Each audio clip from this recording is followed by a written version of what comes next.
अस्सलाम वालेकुम स्टूडेंट। आज हमारा टॉपिक है यही टॉपिक आप पढ़ चुके हैं पार्ट 1 फिज़िक्स में, what is elastic collision.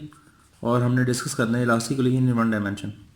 Elastic collision in one dimension में क्या क्या मतलब है कि अगर दो ऑब्जेक्ट जो हैं वो एक ही डायरेक्शन में मूव कर रहे हों, वन डायमेंशनली मूव कर रहे हों, तो इसमें इस टॉपिक में हमने करना क्या है कि हमने आफ्टर कोलिजन जो V1F है और जो V2F है इसकी वैल्यू कैलकुलेट करनी है। क्या मतलब है इसका, देखें ज़रा। फर्स्ट करें, हमारे पास ये दो बॉल्स हैं, एक का मैस M1 है, दूसरा बॉल है इसका मैस M2 है। इनकी इनिशियल वेलोसिटी, इसकी इनिशियल वेलोसिटी है V1I और इसकी इनिशियल वेलोसिटी है V2I। अंडरस्टैंड, ये एक ही डायरेक्शन में मूव कर रहे हैं, वन डायमेंशनली मूव कर रहे हैं। कुछ देर के बाद इनकी कोलिजन होती है और चूंकि ये कोलिजन इलास्टिक है तो डेफिनेटली काइनेटिक एनर्जी और मोमेंटम दोनों कंजर्व होंगे। अंडरस्टैंड, कोलिजन के बाद जब ये दोनों बॉडीज़ आपस में कोलाइड करती हैं, कोलाइड करने के बाद ये एक दूसरे से सेपरेट होती हैं। सेपरेट होने के बाद ये उसी डायरेक्शन में मूव करती हैं, तो फिर इनकी जो वेलोसिटी हो जाएगी वो हो जाएगी V1F और फिर इसकी हो जाएगी V2F। ये जो V1F और V2F है इसकी वैल्यू को हमने कैलकुलेट करना, असल में करना ही है हमने। अंडरस्टैंड, यानी कि आफ्टर कोलिजन दोनों बॉडीज़ की वेलोसिटीज जो हैं वो हमने फाइंड आउट करनी है, उनकी मैग्नीट्यूड फाइंड करनी है। अंडरस्टैंड, तो देखें ये कैसे होगा। सबसे पहले सवाल जो है उसका जो पूछ क्या रहा है वो कह रहा है what is elastic collision. Elastic collision क्या होती है, discuss elastic collision in one dimension.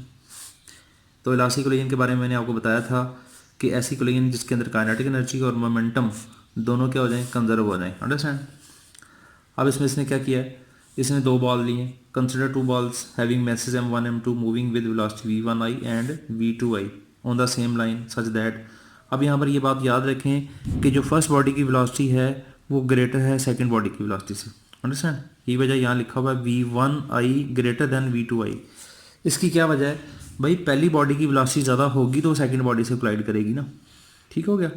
Collision के बाद दोनों बॉडी सेपरेट होती हैं और इनकी जो वेलोसिटी है वो V1I से, इसकी फर्स्ट की क्या हो जाती है V1F और सेकंड की V2I से क्या हो जाएगी V2F। इसी को हमने फाइंड आउट करना है। इसके फाइंड आउट करने का तरीकाकार क्या होगा भाई, सबसे पहले बात ये है कि जो चीज़ मैंने आपको बताई है कि कोलिजन इलास्टिक है। अब कोलिजन इलास्टिक है तो डेफिनेटली मोमेंटम की इक्वेशन भी बनेगी और काइनेटिक एनर्जी की भी बनेगी। इसकी क्या वजह है, क्योंकि मोमेंटम और काइनेटिक एनर्जी दोनों कंजर्व होते हैं इलास्टिक कोलिजन में। अंडरस्टैंड, तो देखें अब क्या होगा। After time interval dt both make elastic collision and move with velocity V1F and V2F। Momentum conservation, जाहिर है मोमेंटम कंजर्वेशन, मोमेंटम कंजर्व होगा तो मोमेंटम का फार्मूला टकराने से पहले मोमेंटम और बाद में फाइनल मोमेंटम, इनिशियल मोमेंटम बराबर होते हैं किसी भी आइसोलेटेड सिस्टम के। यही वजह है कि ये बराबर होगा M1V1I plus M2V2I is equal to M1V1F is plus M2V2F। Collision से पहले का मोमेंटम हमेशा इक्वल होता है कोलिजन के बाद के मोमेंटम का। आपने law of conservation of momentum में ये पढ़ा हुआ है। अंडरस्टैंड, अब यहाँ पर हमने क्या करना है कि बच्चों हमने M11 वाले जो हैं, जो 1 1 वाले हैं वो एक साइड पे इकट्ठे कर लें और जो 2 2 वाले हैं वो एक साइड पे इकट्ठे कर लें। ये देखें M1V1I M1V1F, इस तरह M2V2F माइनस M2V2I। यहाँ से आप देख रहे हैं कि M1 कॉमन आ सकता है, M1 को हमने कॉमन ले लिया, अंदर क्या बचा V1I minus V1F is equal to, यहाँ से M2 बाहर आया तो ये बच गया V2F माइनस V2I। अंडरस्टैंड, इसको हमने इक्वेशन नंबर 1 कह दिया। ठीक हो गया। अब वो मोमेंटम कंजर्व हुआ तो डेफिनेटली काइनेटिक एनर्जी भी कंजर्व होगी क्योंकि कोलिजन इलास्टिक है। काइनेटिक एनर्जी कंजर्वेशन, आप देखें इसमें क्या होगा। The law of conservation of kinetic energy states that the total kinetic energy before collision is equal to total kinetic energy after collision. यानी कि इलास्टिक कोलिजन में काइनेटिक एनर्जी भी कंजर्व होती है, टकराने से पहले की काइनेटिक एनर्जी और टकराने के बाद की जो काइनेटिक एनर्जी है वो भी इक्वल होती है। तो ये देखें काइनेटिक एनर्जी का फार्मूला आपको पता है 1/2mv² होता है। आपने पढ़ा हुआ है कि जो काइनेटिक एनर्जी होती है ये किसकी इक्वल होती है 1/2mv के स्क्वायर के। तो अब यहाँ पर देखें टकराव से पहले, कोलिजन से पहले जो काइनेटिक एनर्जी होगी पहली बॉडी की दूसरी बॉडी की, देखो क्या होगा 1/2m1v1I का स्क्वायर प्लस 1/2m2v2I का स्क्वायर। अब जहाँ जहाँ पर यहाँ पर आई लिखा हुआ है ना, बस यहाँ पर एफ लगा देना, बाकी सारा वही। ठीक, अब ये जो 1/2 1/2 1/2 है, इसको अगर हम कॉमन लें तो 1/2 दोनों तरफ से क्या हो गया, कैंसिल आउट हो गया। अंडरस्टैंड, ये जो 1/2 है ये कॉमन आएगा जब दोनों तरफ से, तो ये कैंसिल आउट हो जाएगा। तो आपके पास क्या बच जाएगा, m1v1i का स्क्वायर प्लस m2v2i का square is equal to m1, ये 1/2 के अलावा सारी इक्वेशन बच गई। ठीक, आगे चलते हैं, देखें ये आ जाएगा आपके पास m1v1i का स्क्वायर माइनस m1v1f का स्क्वायर इज इक्वल टू, अब यहाँ पर भी हमने क्या किया कि जो 1 1 वाले हैं वो इकट्ठे कर लिए एक साइड पे, 2 2 वाले दूसरी साइड पे लेके, बिल्कुल जैसे पहले हमने किया था। अब यहाँ से m1 कॉमन आ गया, अंदर क्या बच गया, v1i का स्क्वायर माइनस v1f का square is equal to m2 यहाँ से कॉमन आया, अंदर क्या बचा, v2f का स्क्वायर प्लस माइनस v2i का स्क्वायर। अब आपने एक फार्मूला पढ़ा हुआ है, वो फार्मूला क्या था भला, कि a का स्क्वायर माइनस b का जो स्क्वायर होता है ये किसके बराबर होता है, a plus B into A minus B, ये आपने पढ़ा हुआ है। तो क्या ये ऐसा नहीं है, ये आपका a है और ये आपका b है, इसी तरह ये a है और ये क्या b है। तो इसको जो ब्रैकेट के अंदर चीज़ें हैं स्क्वायर वाली, इनको एक दफ़ा प्लस में लिख लें, एक दफ़ा माइनस में लिख लें। तो ये देखें मैंने लिख दिया, इसको एक दफ़ा प्लस में लिख दिया गया, एक दफ़ा माइनस में लिख दिया गया। इसी तरह ये एक दफ़ा प्लस में लिख दिया गया, एक दफ़ा माइनस में लिख दिया गया। इसको इक्वेशन नंबर 2 कह दें।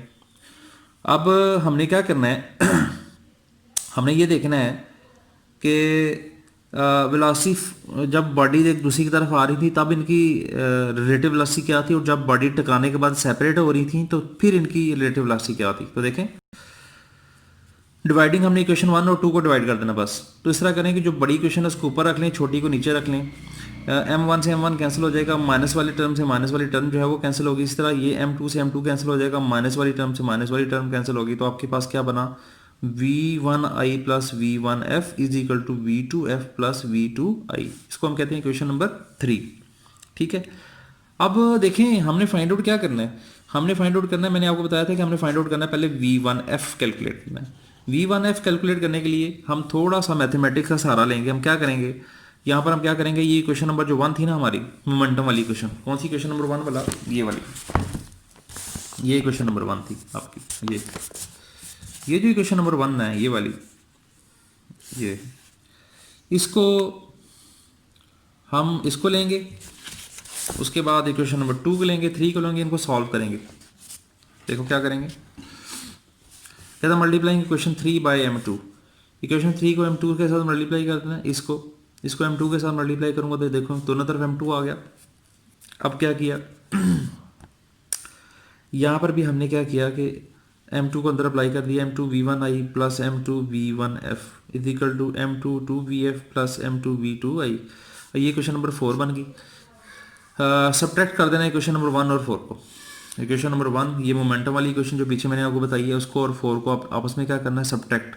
इसको जब आप सब्ट्रैक्ट करेंगे मुझे उम्मीद है कि ये आप लोग कर लेंगे खुद ही। इसको आपने सॉल्व करना है, मैथमेटिक्स का सारा सिस्टम है, कोई चक्कर नहीं है। क्वेश्चन नंबर 4 और 1 को सब्ट्रैक्ट करना आपस में, तो आपके पास क्या आ जाएगा, आपके पास आ जाएगा v1f is equal to m1 minus m2 over m1 plus m2 v1i plus 2m2 over m1 m2 v2i। ठीक हो गया। This is a velocity of the projectile having mass m1 after elastic plane. जो mass m1 की body थी collision के बाद उसकी ये वेलोसिटी आ गई। अंडरस्टैंड।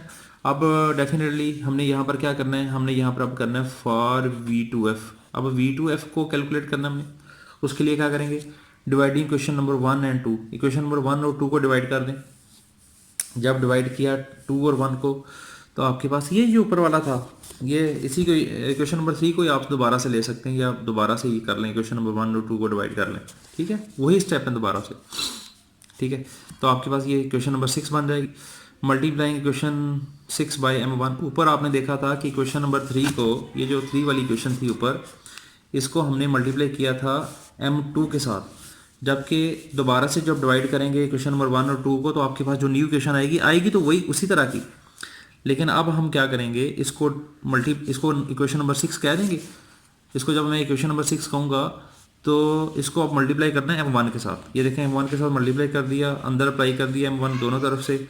इक्वेशन नंबर 1 को और 7 को, ये जो इक्वेशन नंबर 7 और जो 1 थी उनको अब ऐड करना है।